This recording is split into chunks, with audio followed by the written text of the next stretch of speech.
pivot into that space more to sort of take stock. It was kind of a, as you can imagine, sort of all hands on deck launch. I think there are a couple early learnings though, to be totally clear. One is, you know, we have the Teaching and Learning Lab, which did just a whole lot of coaching and consultation and design work with our faculty. And one of the prevailing themes in my early kind of anecdotal data collection, if you will, is just how much the upfront design really does make a difference. In other words, just how different it is to get it right. It's so much more front loaded than if you're teaching residentially, where you might take the first couple classes to sort of get a feel. Quite the opposite in the online space. You're sort of going to want to roll something out that's highly orchestrated, if you will, while trying to maintain that fluidity and flexibility to respond. So I do think that folks are both feeling comfortable, more comfortable. You know, you can imagine there's a fair amount of sort of angst about what is this going to be like. I mean, none of us were trained to teach online necessarily, right? But I think overall, I would say, I think there's clear sense that the design work upfront makes a huge difference and makes it easier to just engage with students and get to know them because you've got your plan. I mean, that's pretty clear in the teaching world, right? But I think it's just exacerbated in the online space. And I think there's an early sense that building community can be done. I mean, I think, you know, if you can imagine in the early days of this decision, the greatest concern was like, how are we going to get to know our students, right? We're not bumping into them in the cafe. We're not on the road kind of having that serendipitous interaction. Like, how do we get to know them? But again, we spent a lot of time on that over the summer, thinking about different ways to connect and design. But definitely, I think the last thing I would say is we have more teaching teams. We have many more bodies involved in the learning design than we ever have, and the execution, and that's been critical. I mean, just there was no getting around that piece too. So thanks. Myra. Hi, I'm sorry, I didn't know how to raise my hand, so I'm sorry. Thank you everyone for helping me out. Lovely to meet you, Nonie. I just was really curious about what you said about it being a design moment to redesign, you know, not just wanting to shift it, you know, what was there already programmed online. I'm just really curious because I think so many of us working in school systems have been trying to do that, right? Whether it's higher education, whether it's a primary or secondary level. What was the process like for that at HGSE? Like, what did you guys do? And, you know, what were some of the challenges that you faced while you were doing that? Yeah, that's a great question. You know, we had this like forced running start, which was the pivot in the spring for better and for worse, right? We had to call it in March and finish out last academic year online. So folks started to do some learning that way. But, you know, I wish I had an answer that wasn't about relationships and retail work, but I don't, which is to say, we have about 100 faculty members, and I can tell you that 3 of us worked with each of them basically 3 of us full-time all summer, making a teaching plan for each one of our faculty members. Several conversations, starting with, you know, taking a look at what they taught residentially, taking a moment to step back and say which pieces might be the ones, which concepts, which ideas, what goes really well, what might find its way into the online space more easily than other content or strategies. And really it came down to just working with individual faculty members on pulling out, in many cases, of the 4 credit courses, pulling out sort of the key content and moving it into, say, a 2 credit module. So I think if I had to say to somebody working in the K-12 space or in other spaces, I mean, one thing about remote is it's very clear that less is more. You just cannot expect to have the kind of wide-ranging conversation, the kind of banter and kind of loose, more, you've got to really lock it down in terms of what your learning objectives are and how you're going to get there multimodal, right, around just a couple of concepts. So I think the less is more piece, which, as we all know, K-12 has struggled with for a very long time, right? Sort of addicted to coverage.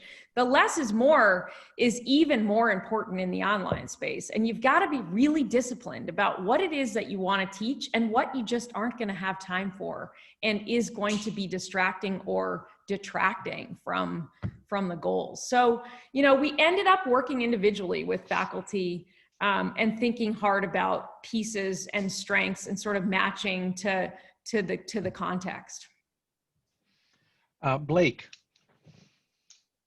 Hi, good morning. I'm Blake. I work over at Boston University, and I'm a 2013 IEP grad.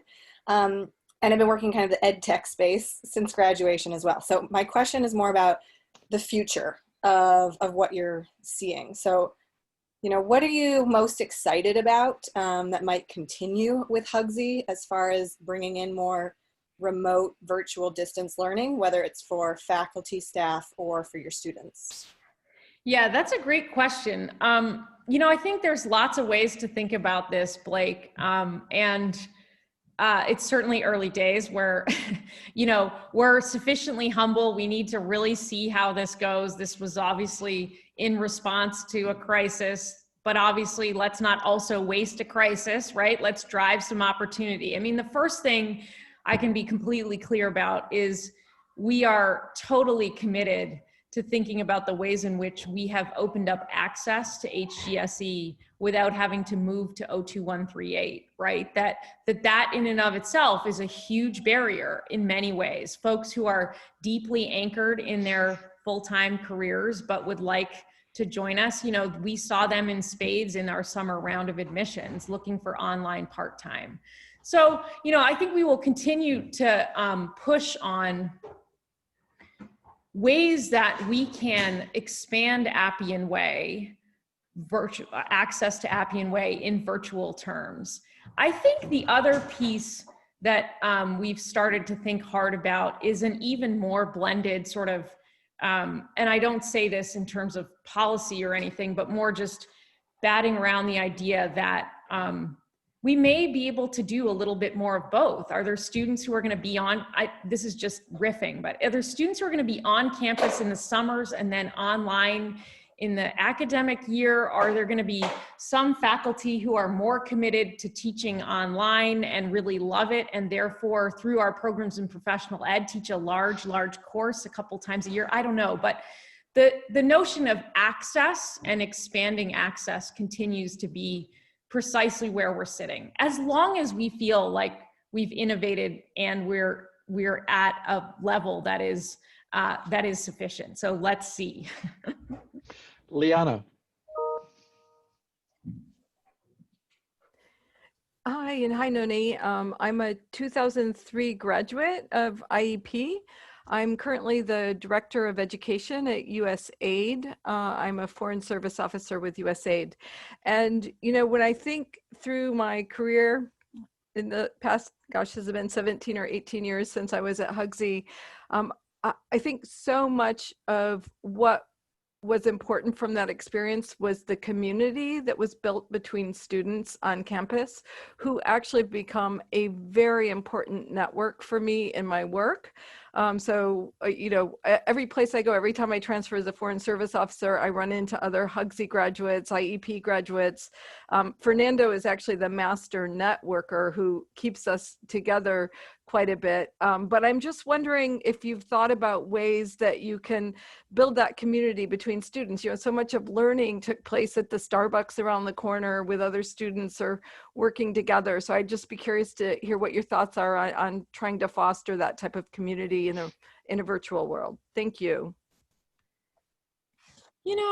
Yeah, I mean, certainly I'm not an expert in this whatsoever. And I myself have sort of turned into a learner. I can tell you that in May, I just started reading and talking and trying to figure out, like, what do we know about how to do this? And I think it's a good news, bad news kind of thing, which is like, I think we're wired to meet in person. I think we're wired to learn together around tables. I think, you know, we are social beings at the core. I think in some ways, at the same time, there are ways that I think sometimes we have underestimated that the learning itself can build community, that if you get the pedagogy really right, that becomes the strategy in some ways for building community. I think that's proving clear in the online space through a lot of different ways of doing the teaching. And certainly, you know, you can recreate the breakouts to some degree, right? You can have a prompt on the screen when folks are coming in, they're answering a chat,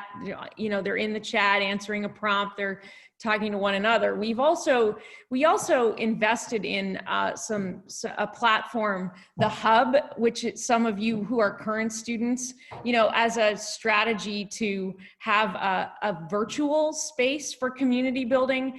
I happen to run a fellows program in the early ed space, had an email the other day from one of our fellows who has also started a group that has a page on the Hub, and they're starting to meet. So part of it is we just started thinking about different ways that we could support students to make stronger connections through classes, but also in the other space. And, you know, it's a living and dynamic kind of enterprise at this moment in October, early October, but we'll see what we learn. But I do appreciate, you know, the fact that it's true that the default is to think about how we tend to learn in person together. The downside to that is we're not as global and inclusive. And so look at everybody here today, right? So I think as long as post-pandemic, there are ways we can see one another face to face. I think one of the things we want to stay with is we can have a much more robust virtual strategy to keep cultivating community and keep shrinking the world, if you will, with the network. I think we have all, in some way, shape, or form, personally and professionally, learned that we can do that, even if it's not our first choice. Judy.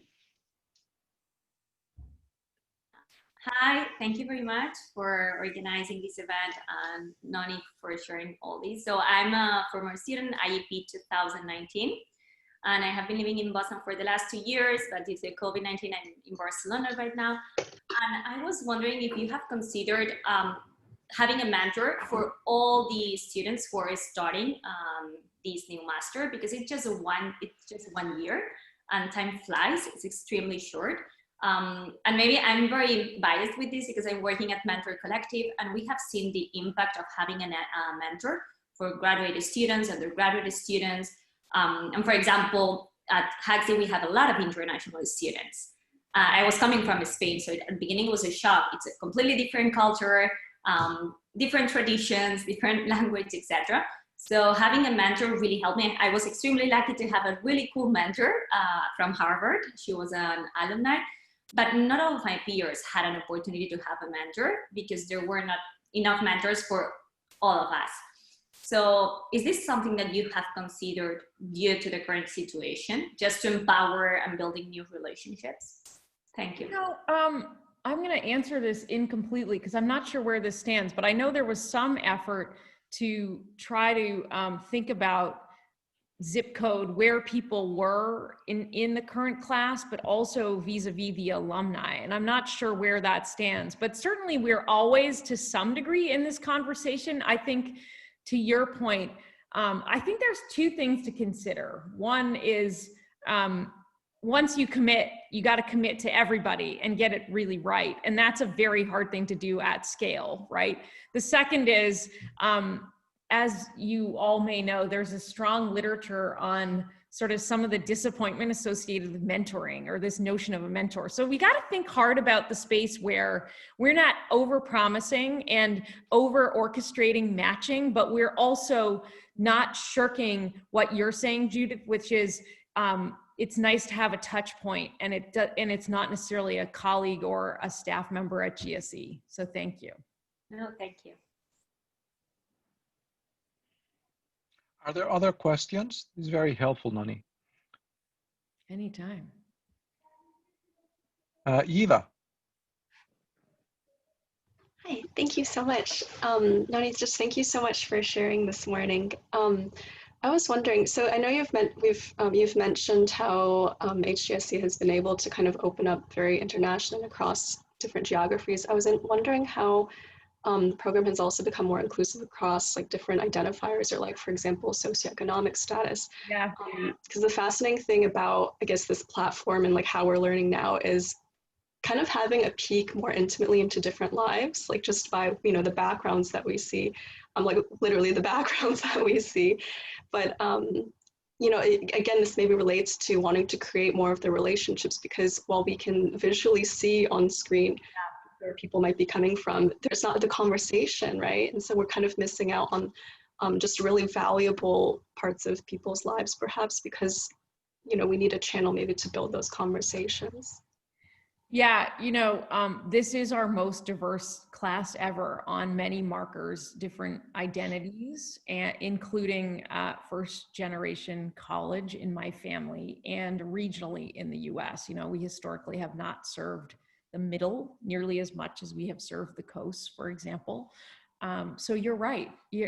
But it's also therefore, to your point, the challenge of how do we lift up the difference? How do we lift up the diversity and create these really nicely textured communities? And I think that is just going to take some time and be more serendipitous and less orchestrated than perhaps we'd all like, but there's no getting around that either.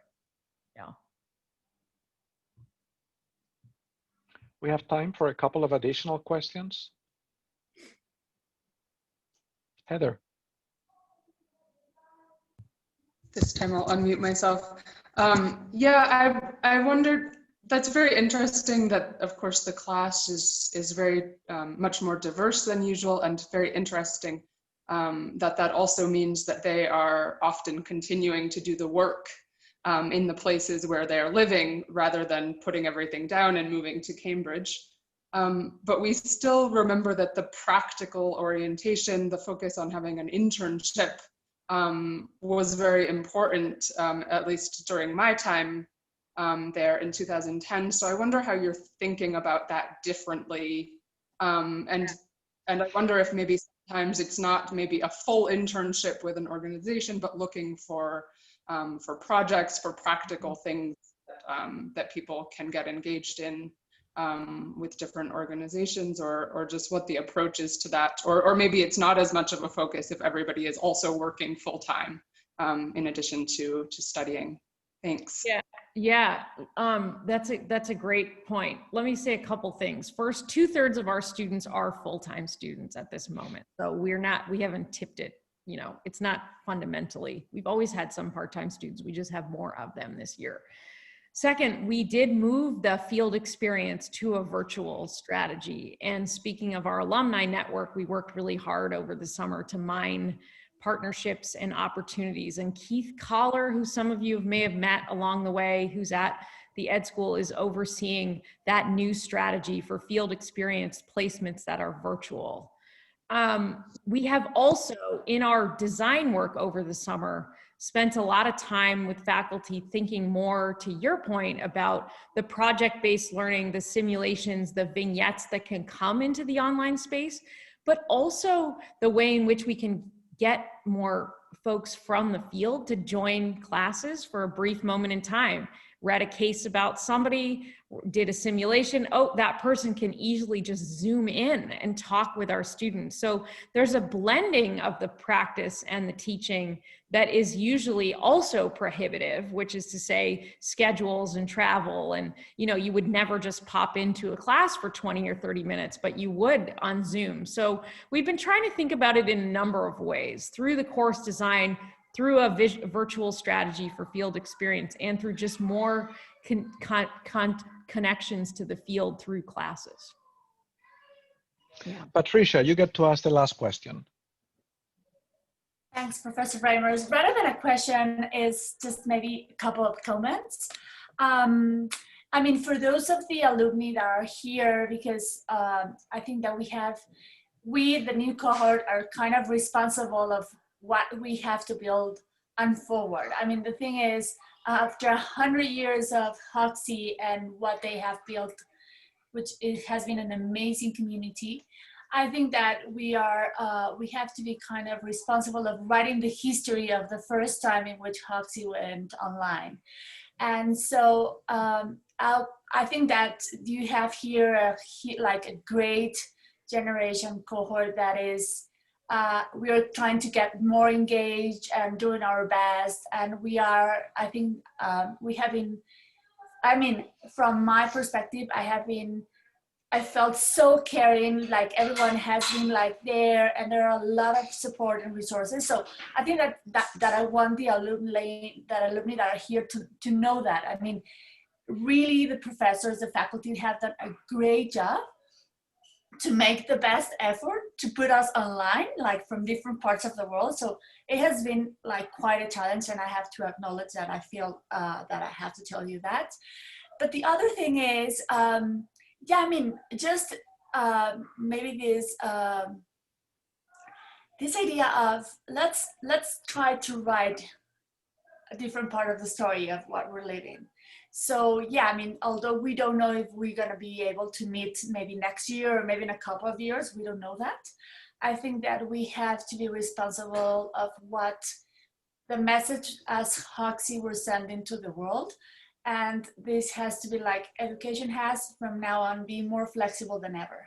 Yeah. So so I just want to like say that, share my thoughts, and thank to all the effort that HGSE has been done for this international community in this first online cohort ever. Before Nonie responds and makes her closing remarks, I want to provide some context so that you know who's asking. Patricia is a former Secretary of Education of the state of Puebla.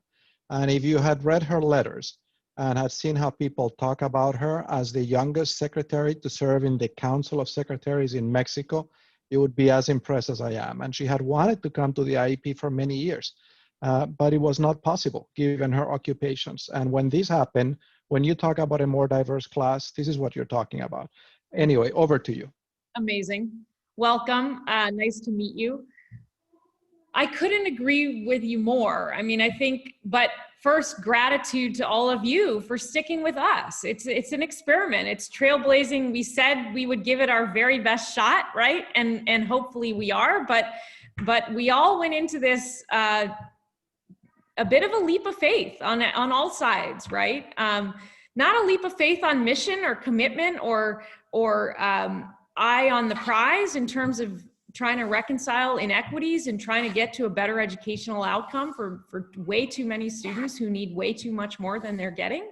But a bit of a leap of faith in terms of like, can we build an online community that will get us to where we need to get to? So thank you for your comments. Thank you for your commitment. And I would encourage and support, and I'm happy to talk further about ideas that we have for maybe generating some artifacts, some living history documents. It's a great idea.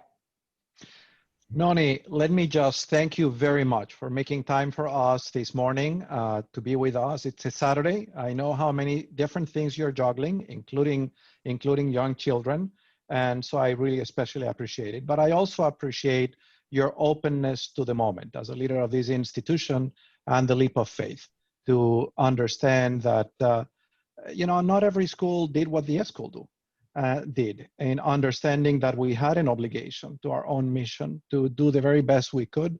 And I think it was the right leap of faith. So thank you for your leadership and for being with us today. Please join me in thanking Nonie. And yeah, Felipe, why don't you tell us about these next wonderful 3 regional panels that we're gonna have, and where do we need to go? Thanks, everybody. Yeah, thank you so much, and we look forward to continuing this type of conversations throughout the rest of the day. So